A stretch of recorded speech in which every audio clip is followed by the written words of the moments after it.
तो इस लेक्चर में हम लोग क्वेश्चन नंबर 9 को लेकर के बात करने वाले हैं। क्वेश्चन नंबर 9 आपका बोल रहा है, a hydrocarbon obtained by the cracking of kerosene. Kerosene का क्रैकिंग, क्रैकिंग का मतलब आपका ब्रेक डाउन। यानी केरोसिन को अगर हम क्या कर दे, क्रैक कर दे, यानी बड़े मॉलिक्यूल को हम छोटे मॉलिक्यूल में तोड़ दे। केरोसिन जो होता है वह आपका लार्ज हाइड्रोकार्बन होते हैं, बिग हाइड्रोकार्बन होते हैं। तो क्रैकिंग का मतलब वो तोड़ना है ना। तो अगर हम केरोसिन को तोड़ दें तो आपका ये छोटे मॉलिक्यूल में टूट जाता है, और आपका जो मॉलिक्यूल बन रहा है उस मॉलिक्यूल में केरोसिन को ब्रेक करने पे जो मॉलिक्यूल बन रहा है उस मॉलिक्यूल में केवल कितने कार्बन एटम हैं? केवल 2 कार्बन एटम है। और ये जो आपका मॉलिक्यूल मिला है after the cracking of kerosene, वह करता क्या है कि it decolourise the bromine water, ये ब्रोमीन वाटर को डीकलराइज कर देता है।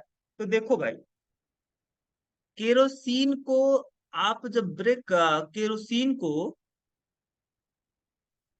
जब आप क्रैकिंग कर रहे हो केरोसिन का, तो मुझे एक मॉलिक्यूल मिल रहा है जिस मॉलिक्यूल में केवल कितने कार्बन एटम है? 2 कार्बन एटम है।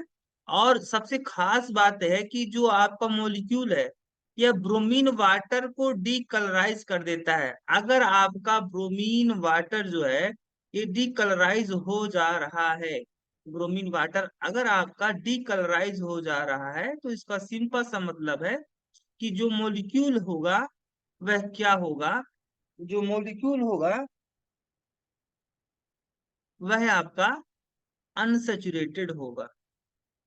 क्योंकि अनसेचुरेशन की यही पहचान होती है कि अगर कोई कंपाउंड आपका अनसेचुरेटेड है तो वह ब्रोमीन वाटर का रंग क्या कर देगा? डीकलराइज कर देगा।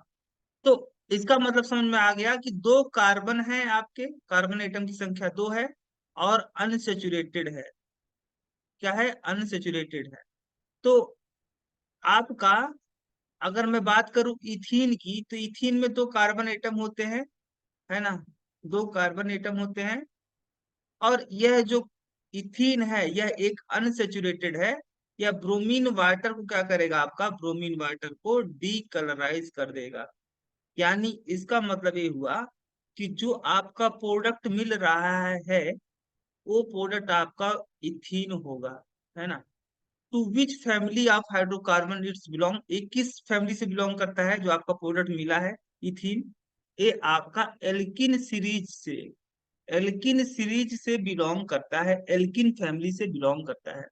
Right the chemical reaction of hydrocarbon and bromine water. ये जो आपको हाइड्रोकार्बन मिला मिला है, ये हाइड्रोकार्बन और आपका ब्रोमीन वाटर, ब्रोमीन वाटर का मतलब हो गया आपका Br2 का एक्वस सोल्यूशन। ब्रोमीन का एक्वस सोल्यूशन क्या कहलाता है? Bromine water. और जब ब्रोमीन वाटर आपका रिएक्ट करता है इसके साथ में, तो ये जो ब्रोमीन है, ये दोनों ब्रोमीन एटम आपके इन कार्बन एटम से जुड़ जाते हैं, और आपका कुछ इस तरीके का प्रोडक्ट बनता है ना। कुछ इस तरीके का प्रोडक्ट बनता है। चलिए आगे की तरफ मूव करते हैं। एक केमिकल क्वेश्चन है, ब्रोमीन वाटर का जब एडिशन होता है इस अनसेचुरेटेड एल्कीन पे, तो आपका 1,2 डाई ब्रोमो इथेन बनता है। अगला क्वेश्चन है आपका, hydrogen is passed through mustard oil in the presence of nickel. Mustard oil, सरसों का तेल, मस्टर्ड ऑयल में जब हम क्या करते हैं, हाइड्रोजन गैस पास करते हैं, और किसके प्रेजेंस में? निकल के प्रेजेंस में, तो क्या होता है कि हाइड्रोजन जो गैस होता है यह इस मस्टर्ड ऑयल पे जाके क्या हो जाता है? ऐड हो जाता है। और मस्टर्ड ऑयल किस में चेंज हो जाता है आपका? मस्टर्ड ऑयल आपका वेजिटेबल वेजिटेबल घी में चेंज हो जाता है ना। ये जो मस्टर्ड ऑयल होता है ये हाइड्रोजन के साथ में एडिशन रिएक्शन इसलिए शो कर रहा है क्योंकि मस्टर्ड ऑयल खुद क्या है आपका अनसेचुरेटेड है। इस मस्टर्ड ऑयल में कार्बन कार्बन के बीच में मल्टीपल बॉन्ड पाया जाएगा। और जो वेजिटेबल घी होता है वह कैसा होता है, सेचुरेटेड होता है, सेचुरेटेड, सेचुरेटेड होता है ना। तो यहाँ पे mention to one difference between the physical property of mustard oil and product form. तो मस्टर्ड ऑयल का फिजिकल प्रॉपर्टी क्या होता है, ये जो मस्टर्ड ऑयल होता है वह लिक्विड होता है रूम टेम्परेचर पे। अब जबकि जो प्रोडक्ट बनेगा आपका वेजिटेबल घी यह रूम टेम्परेचर पे क्या होता है आपका, सॉलिड होता है। ये आपका डिफरेंस है। इस प्रोसेस का क्या नाम है, इस प्रोसेस का नाम है हाइड्रोजिनेशन। हाइड्रोजिनेशन, हाइड्रोजिनेशन का मतलब हाइड्रोजन का ऐड होना on the unsaturated compound are called addition reaction, है ना। तो ये आपका प्रोसेस का नाम है हाइड्रोजिनेशन रिएक्शन। किसका हाइड्रोजनेशन हो रहा है, ऑयल का, तो हाइड्रोजनेशन ऑफ ऑयल। अगला है क्वेश्चन आपका, केन शुगर जूस, गन्ने का जो जूस है, गन्ने के जूस में जब आप मिक्स कर देते हो क्या, गन्ने के जूस में जब आप मिक्स करते हो ईस्ट, है ना, ईस्ट जब इसमें आप ऐड करते हो ईस्ट, और इसे एक एयर टाइट कंटेनर में क्या कर देते हो आप, एयर टाइट कंटेनर में इसे रख देते हो, ऊपर से कैप लगा देते हो एयर टाइट कंटेनर में, मतलब जहां पे हवा, एयर इंटर करने का कोई रास्ता ना हो, एयर टाइट, आप उसके ढक्कन को कस के बंद कर देते हो। तो उसके बाद क्या होता है कि आफ्टर फ्यू डेज जो जूस होता है वह कैसा होता है, start giving a strong smell, एक स्ट्रॉन्ग स्मेल आने लगता है इस जूस से। तो ऐसा क्या होता है, तो नेम दी प्रोसेस इन्वॉल्व। तो गन्ने का जूस, गन्ने के जूस में क्या पाया जाता है आपका, सुक्रोज, C12H22O11, है ना।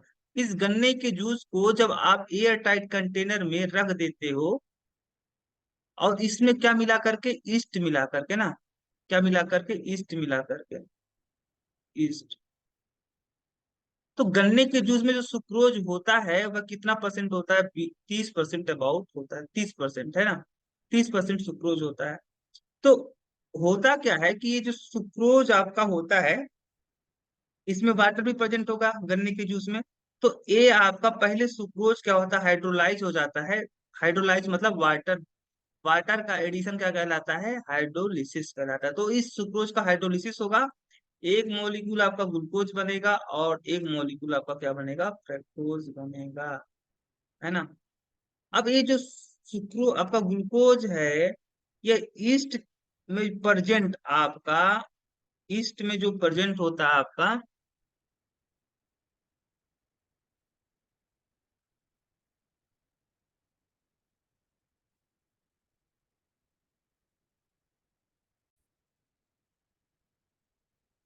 ईस्ट में जो आपका जाइमेज एंजाइम प्रेजेंट होता है, जाइमेज एंजाइम करता क्या है, जाइमेज एंजाइम इस ग्लूकोज को चेंज कर देता है into ethyl alcohol, ethyl alcohol में चेंज कर देता है।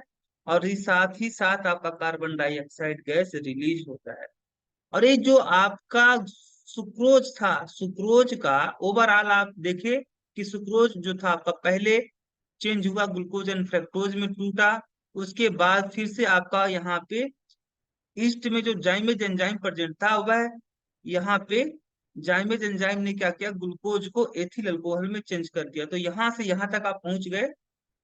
और इस प्रोसेस को हम लोग बोलते हैं फर्मेंटेशन, क्या बोलते हैं, फर्मेंटेशन। फर्मेंटेशन क्या होता है, fermentation is those biocatalytic, fermentation is that type of reaction in which a large complex molecule change into smaller compound by the action of enzyme। Enzyme जब किसी बड़े मॉलिक्यूल को, कॉम्प्लेक्स मॉलिक्यूल को तोड़ करके छोटे छोटे मॉलिक्यूल में चेंज कर देता है, तो इस रिएक्शन को हम लोग बोलते हैं फर्मेंटेशन। तो यहाँ पे जो आपका क्या था, सुक्रोज जो एक बड़ा मॉलिक्यूल था, कॉम्प्लेक्स मॉलिक्यूल था, ये टूट करके कहाँ पे चला गया आपका, एथिल अल्कोहल में चेंज हो गया।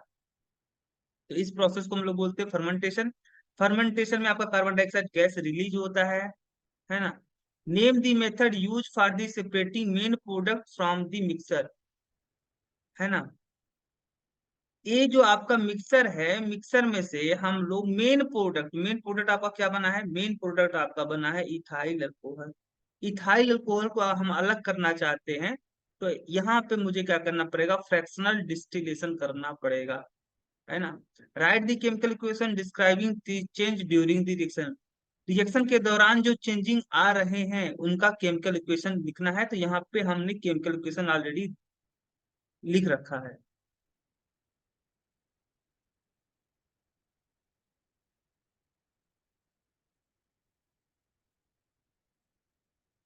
अगला क्वेश्चन है आपका, कोई ऑर्गेनिक कंपाउंड है, अब मुझे उसका नाम नहीं पता भाई, यहाँ पे बस ये बता दिया गया कि जो ऑर्गेनिक कंपाउंड है, उस ऑर्गेनिक कंपाउंड को हम लोग ए माने हैं, है ना। अब ए जो कंपाउंड ए है, एक is consistent of wine and beer. Beer और वाइन बनाने में इसका यूज होता है, एक कंसिस्टेंट है। बियर और वाइन का कंसिस्टेंट जो कंपाउंड है वह ए है। तो बियर और वाइन का कंपोनेंट हमें जो पता है, जो कंसिस्टेंट होता है, मेन कंसिस्टेंट वो होता है आपका इथाइल अल्कोहल, C2H5OH। यानी ये जो होगा वह कुछ और नहीं, इथाइल अल्कोहल होगा। और दिस कंपाउंड ऑन हीटिंग, ये जो कंपाउंड है, इसको अगर हम हीट कर दें, किसके साथ में, पोटेशियम डाइक्रोमेट के साथ में, K2Cr2O7 के साथ में हीट कर दें, या हम ऑक्सीजन ऑक्सीजन या ऑक्सीजन के साथ हम इसे क्या करते हैं, हीट करते हैं, तो एक और अनदर ऑर्गेनिक कंपाउंड बनता है बी। तो हम मुझे पता है कि पोटेशियम डाइक्रोमेट के साथ में हीट करने पे ये जो एथिल अल्कोहल होता है वह चेंज किस में हो जाता है, कार्बोक्सिलिक एसिड में। कौन सा कार्बोक्सिलिक एसिड, इथेनोइक एसिड। तो यह इथेनोइक एसिड में क्या हो जाएगा, चेंज हो जाएगा। आइडेंटिफाई करना है कंपाउंड ए को, तो कंपाउंड ए क्या है आपका, कंपाउंड ए है आपका ethyl alcohol. Right the chemical equation of the reaction that takes place to form the compound B. मुझे केमिकल इक्वेशन लिखना है, केमिकल इक्वेशन लिखना है, किसका लिखना है, ऑफ द रिएक्शन जो कि होता है, takes place from the compound B, place to form compound B के फॉर्मेशन में जो केमिकल रिएक्शन इन्वॉल्व हो रहा है वो मुझे लिखना है, यहाँ पे मैंने ऑलरेडी लिख रखा है, ऑलरेडी मैंने यहाँ पे लिख रखा है। Name the compound B, compound B का नाम लिखना है, तो कंपाउंड बी क्या है आपका, ethanoic acid, ethanoic ethanoic acid, है ना। अगला है आपका क्वेश्चन नंबर 13।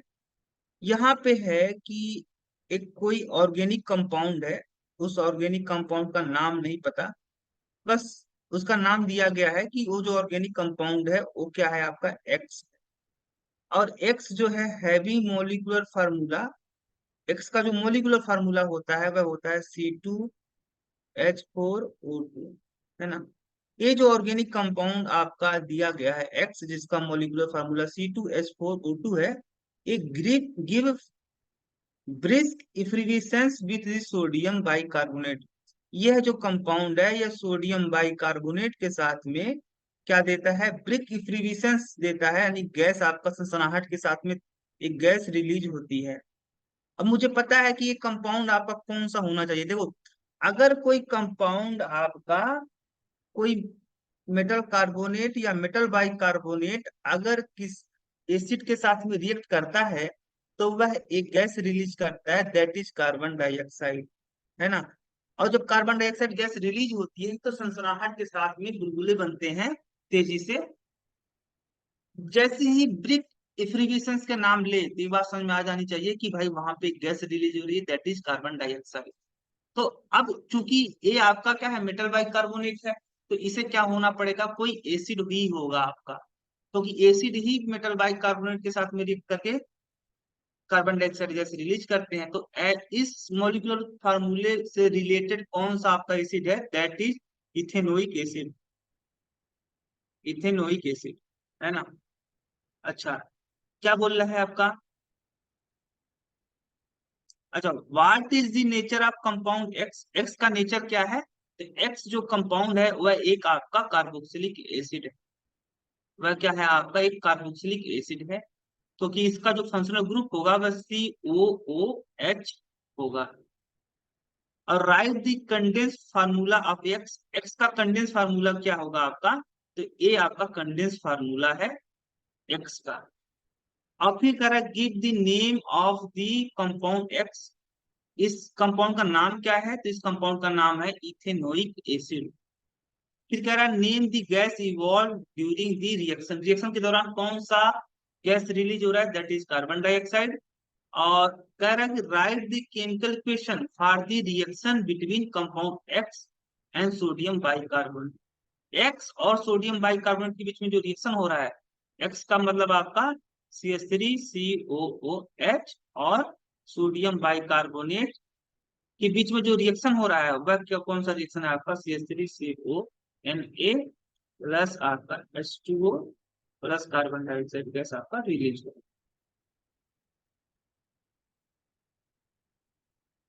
है ना?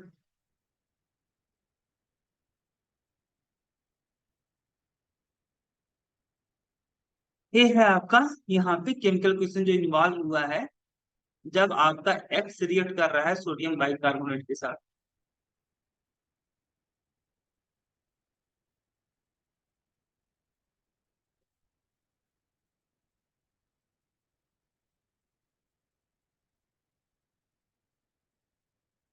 अगला क्वेश्चन है आपका 14। कोई कंपाउंड है एक्स, है ना, और जो एक्स है वह सिमेट्रिक एलिफेटिक गैसियस हाइड्रोकार्बन है। यानी पहला जो बात है कि यहाँ से निकल के आ रहा है हाइड्रोकार्बन है और एलिफेटिक, एलिफेटिक का मतलब आपका ओपन चेन, ओपन चेन आपका हाइड्रोकार्बन है कोई। और एक्स जो है सिमेट्रिक है, क्या ऐसा है? सिमेट्रिक है। यानी अगर इस हाइड्रोकार्बन को मैं बीचों बीच से अगर एक प्लेन चलाऊं तो जो आपका पार्ट मिलेगा, है ना, वो क्या होगा? एक दूसरे के मिरर इमेज होगा। और कह रहा है कि इसका जो इंपिरिकल फार्मूला है वह कैसा है? CH2 है। कैसा है? CH2। इसका इंपिरिकल फार्मूला क्या है आपका? इंपिरिकल फार्मूला, इंपिरिकल फार्मूला है इसका CH2। इंपिरिकल फार्मूला क्या होता है? तो किसी कंपाउंड का वह केमिकल फार्मूला जो उस कंपाउंड में प्रेजेंट डिफरेंट एलिमेंट के एटम का रेशियो बताता है, उस फार्मूले को हम लोग बोलते हैं इंपेरिकल फार्मूला। और ये जो है कंपाउंड एक्स, ये क्या करता है? डीकलराइज कर देता है ब्रोमीन वाटर को। अब ये भी बात पता चल गया कि एक्स जो है ब्रोमीन वाटर को अगर डीकलराइज कर दे रहा है, ब्रोमीन वाटर को क्या कर रहा है आपका? डीकलराइज कर दे रहा है। अगर ब्रोमीन वाटर को डीकलराइज कर दे रहा है तो इसका मतलब हुआ कि जो एक्स होगा वह क्या होगा आपका? वह अनसेचुरेटेड होगी, होगा। कैसा होगा? अनसेचुरेटेड होगा, है ना? Identified the compound X and Y. अच्छा सॉरी, अभी यहाँ पे क्वेश्चन पूरा नहीं हुआ। ब्रोमीन वाटर को डीकलराइज कर देता है और it form monochloro, monochloro addition compound Y. और अगर मैं एक्स को HCl गैस के साथ में अगर इसका एडिशन हो जाए, अगर हाइड्रोजन क्लोराइड गैस के साथ में इस कंपाउंड हाइड्रोजन क्लोराइड का अगर मैं एडिशन करवाऊं इस कंपाउंड एक्स के साथ में, तो एक प्रोडक्ट मिलता है वाई, है ना? और वाई को बोल रहा है कि मोनोक्लोरो एडिशन, यानी यहाँ पे एक क्लोरीन आपका जो प्रोडक्ट बनेगा उसमें एक क्लोरीन एटम होगा, इसलिए इसका नाम है मोनोक्लोरो। अच्छा, molecular mass of Y is, Y का जो आपका जो वाई बन रहा है इसका मोलिकुलर मास कितना है आपका? 64.5। अब मुझे पता करना है कि भाई कंपाउंड मेरा क्या है, एक्स क्या है, वाई क्या है। अच्छा, अगर आपका वाई में देखोगे तो एक आपका क्या है? एक क्लोरीन एटम है। और क्लोरीन एटम का जो मास होता है वह होता है 35.5। अब 64 में से 35.5 घटाओगे तो कितना आएगा? 0। और यहाँ पे 9, यहाँ पे 2, 29 आया है। क्या आया है? 29 आया है। अगर 29 आया है, तो अगर मैं मान लो कि यहाँ पे दो कार्बन एटम है, दो कार्बन एटम, अगर सपोज दैट इस वाई में आपके दो कार्बन एटम है, तो वाई में अगर दो कार्बन एटम होंगे तो एक कार्बन एटम का 14 मास होता है, तो दो कार्बन एटम का 28 हो जाएगा, है ना। क्या हो जाएगा? 28 हो जाएगा। अगर 28 हो जाएगा, दो कार्बन एटम का 28 मास हो गया, है ना। तो एक ही हाइड एक बचा आपका, तो एक मतलब दो कार्बन एटम, एक बचा, एक मास इसका,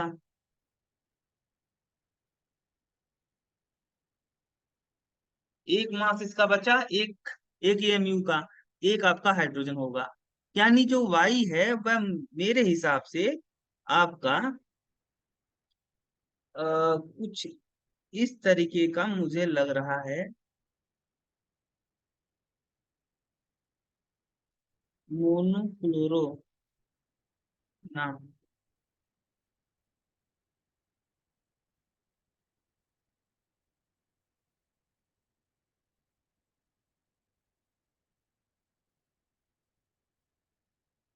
ओपन चेन है, एक्स सिमेट्रिक भी है, एम्पिरिकल फार्मूला CH2 है इसका। तो अगर मैं एक्स को मान लेता हूँ, आपका इथीन, इथीन पे ज्यादा शक है। और इथीन को अगर मैं यहाँ से बीचों बीच से काट दूं, तो ए वाला जो हिस्सा है, इस वाले हिस्से का क्या होगा? मिरर इमेज होगा, है ना। यानी ये आपका जो हाइड्रोकार्बन है वह सिमेट्रिक है, इसका इंपेरिकल फार्मूला CH2 होगा। ये भी बात सही है। ओपन चेन है, ये भी बात सही है ना। और अगर मैं इस गैस पे अगर हाइड्रोजन क्लोराइड का एडिशन करवाता हूँ, तो यहाँ पे आपका हाइड्रोजन इस वाले कार्बन से जाके जुड़ जाएगा, ये हो जाएगा CH2Cl, सॉरी CH2Cl, और यहाँ पे आपका CH3 हो जाएगा। और इसका जो मास होगा वह कितना होगा भाई? इसका जो मास होगा, और इसका जो मास होने वाला है, सॉरी सॉरी,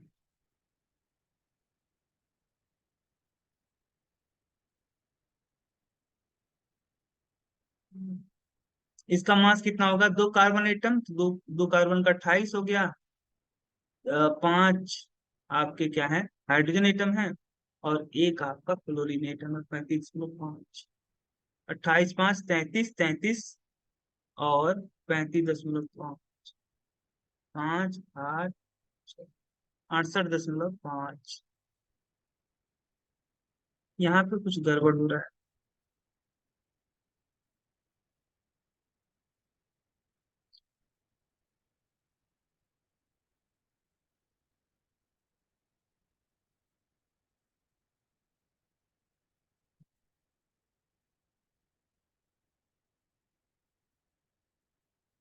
यही तो प्रोडक्ट बना था मेरा, CH3CH2Cl।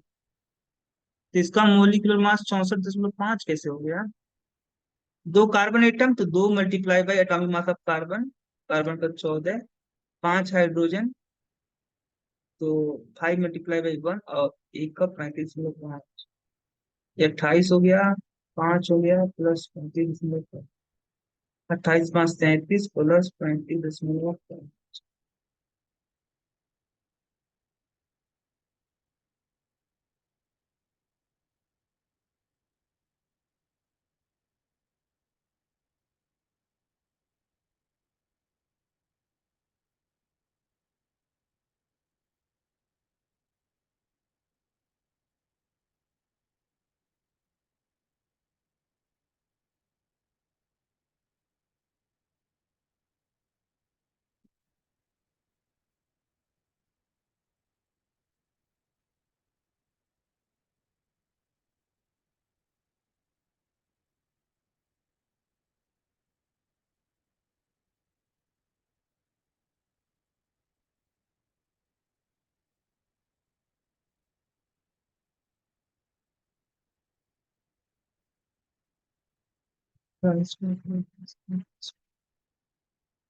यहाँ पे गलती एक काम किया है इसने, गलती ये किया है कि यहाँ पे जो आपका मॉलिक्यूलर मास दिया है, इस मॉलिक्यूलर मास को 64.5 नहीं 68.5 होना चाहिए था।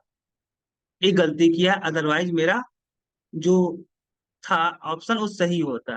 तो एक्स क्या होता आपका, CH2 होता, और जो वाई होता वह क्या होता, आपका वाई जो था वो HCl के एडिशन के बाद बन रहा है ना, तो यहाँ पे CH3 CH2Cl, है ना। Right the chemical equation for the reaction x with bromine water and hydrogen chloride.